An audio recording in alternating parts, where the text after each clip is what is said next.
মহান শহীদ দিবস ও আন্তর্জাতিক মাতৃভাষা দিবসের প্রথম প্রহরে কালকিনি উপজেলা পরিষদ কেন্দ্রীয় শহীদ স্মৃতিস্তম্ভে পুষ্পস্তবক অর্পণের মাধ্যমে ভাষা শহীদদের প্রতি গভীর শ্রদ্ধা নিবেদন করেছেন মাদারীপুর ৩ আসনের সংসদ সদস্য, কালকিনি উপজেলা প্রশাসন, উপজেলা পরিষদ সহ বিভিন্ন সামাজিক সাংস্কৃতিক সংগঠন ও সর্বস্তরের মানুষ। রাত 12:01 শহীদ স্মৃতিস্তম্ভে পুষ্পস্তবক অর্পণ করেন মাদারীপুর ৩ আসনের সংসদ সদস্য আনিসুর রহমান তালুকদার খোকন। উপজেলা প্রশাসনের পক্ষে শহীদ বেদিতে পুষ্পস্তবক অর্পণ করেন কালকিনি উপজেলা নির্বাহী কর্মকর্তা সাইফ উল আরেফিন।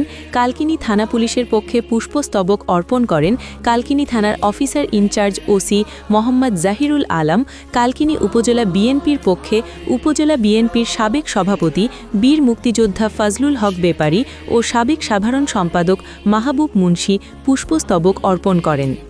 এছাড়া যুবদল, ছাত্রদল, স্বেচ্ছাসেবক দলসহ বিএনপির অঙ্গ সংগঠনের নেতাকর্মীরা, মুক্তিযোদ্ধা সংসদ, কালকিনি পৌরসভা, পল্লী বিদ্যুৎ সমিতি, বিভিন্ন সরকারি অফিসের কর্মকর্তা কর্মচারীবৃন্দ সহ বিভিন্ন সামাজিক সাংস্কৃতিক সংগঠনের নেতৃবৃন্দ, বিভিন্ন স্কুল কলেজের শিক্ষকবৃন্দ, সাংবাদিক এবং সমাজের বিভিন্ন স্তরের লোকজন শ্রদ্ধা জানান।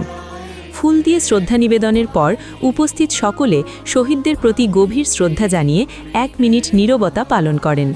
পরে শহীদদের রুহের মাগফেরাত কামনায় বিশেষ মোনাজাত করা হয়।